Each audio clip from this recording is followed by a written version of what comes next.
If you understand that, there's nothing that's going to stop you. You know, growing up, those are many lessons that my dad taught me. And there's one that sticks out to me especially. And it's the lesson that he taught me in resiliency. I'm gonna take y'all back some years. Take y'all back. I might have been between the ages of 8 and 10, but I remember I was playing on a YMCA football team, soccer, and I was playing well in that game. And I remember, I was doing my thing. I was having fun, and it got to a point where it got to halftime, and we had this team talk. I think my team might have been down or something. It might have been getting a little bit difficult. And I remember my dad just pulling me off to the side, and these words, they'll always stick with me in my ears. And he said it in Creole. I'm of Sierra Leonean background. And basically what he said to me was, Felix, where you lose the ball, now for flush them. Flush them. And basically what that means is that whenever you lose the ball, bro, retaliate. Go tackle them.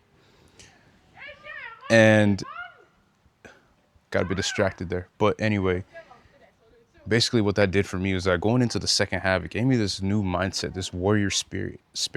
I think that whole lesson there was what really awakened my warrior spirit as a kid, because after that I remember going into the second half, and every single time I lost the ball, I was on the next man's case. As soon as I lost the ball, I was on him again, tackle him, get the ball back, and play for the team. I remember us eventually winning that game. I don't remember all the details, obviously, it was such a long time ago, but I remember just having this spirit awaken within me where I would never give up. And it even got to the point where I was slide tackling so much that I heard him on the sideline like call out like, "Yo, chill out, don't get red carded," because I think I ended up getting a yellow card because I was slide tackling so much. You have to remember, at this age, when you're playing ball, slide tackling is something that's not like, it's not. It wasn't at that point in time. It wasn't something that was shown on the team. It was just something that I saw on TV, and I emulated what was seen on TV. But just to continue, I remember the reason why he taught me that lesson during that game, because we used to watch a lot of ball together, and we would watch a lot of players on TV that would, they get fouled, and the first thing that they would do was bitch. They would bitch. And he would always complain and be like, "Yo, like, why don't these guys just get on with the game and just play? You know, because the game's not done yet." Like he would always say that, "Yo, like, get on with the game. Stop bitching. Yes, you got tackled, whatever, but get on with the game. Play the game. You still have the ball. You know, the ball's in your court, literally." And I really drew a lot of inspiration from that, moving forward, because I know things get hard for a lot of us, and I know that sometimes we get stuck in certain situations or positions, but you have to keep going. You have to keep going. You have to finish the game. You have to finish whatever you're trying to accomplish, whether it's personal or career wise, whatever it is. You have to finish the game and make sure that it happens. I'm telling you, ever since that game, that lesson really just sticks out to me, man.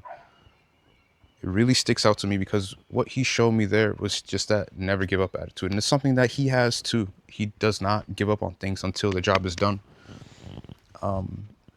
Sometimes I can see that it could be to my detriment, and the fact that I'm aware of it, it's awesome that it can be to my detriment. So it's something that you don't want to, push too much on. But just that fact that you're resilient, man. The fact that you're resilient, that you don't give up, it says so much, because I'm telling you all right now, man, mental toughness, it trumps physical toughness. And if you don't have mental toughness, you don't have physical toughness at all. It's not going to go hand in hand. No matter how big you are, how much muscle you have, it's not going to matter at all, because your mind is so weak. I could tell you, you look like a piece of trash and you'll break down right there. You know what I mean? So that resiliency, man, it's everything. It's everything as a man, because we're out here, we're living life, we're trying to make things happen. I don't want to say trying to, we're making things happen, but on the way to making things happen, you're going to get a lot of stops and bumps. And I've had a whole lot of those, and I know there's a whole lot that are going to come too. But the fact that one's resilient and understand that and you understand that those bumps that are in front of you, they're there to make you better and tweak you a little bit so that you can become a more optimal and better version of yourself. If you understand that, there's nothing that's going to stop you at all. There's no stopping you then. So nah, man, resiliency is everything. And again, that lesson, man, it's something I think about constantly. It's something that I've actually wanted to talk about on YouTube for a while, but never got around to it.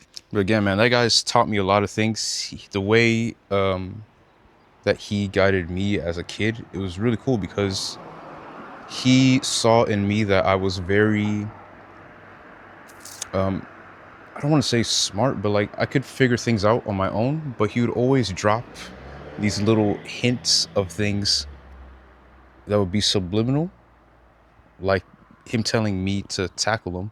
And he told me that because he knew I'd be able to connect the dots as to why I should do it.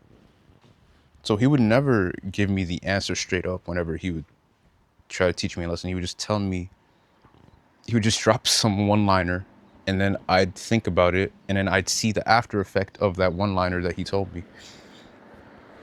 Such a great way to guide me, at least. I have two other siblings. They've probably been guided a little bit different for sure.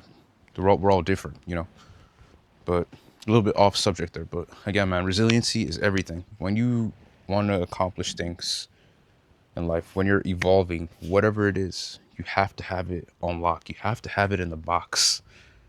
It has to be something that's a part of you, or else you're not going to make it anywhere that you want to go in life. Anywhere. Everything that I've attained and, and obtained in life, it's come through resiliency. It's come through me failing a little bit, sucking at things, seeing it, but then moving forward. And even though if I get a bump in the road, I'm going to push against that bump in the road or take a step back and look at that bump and reflect on myself so that I can fix the issue going forward. You feel me? Just thought I'd share this quick little story with y'all about one of the many lessons that my dad taught me that really sticks out. But this one is the one that really sticks out for me because it's such a huge part of my personality and why I'm so pushy and I'm always trying, just push through things because I don't see the point of giving up. I'd rather die than give up. You know what I mean? Hey, for one-on-one consultations, links in the bio, and I'll see you on the next video. Peace.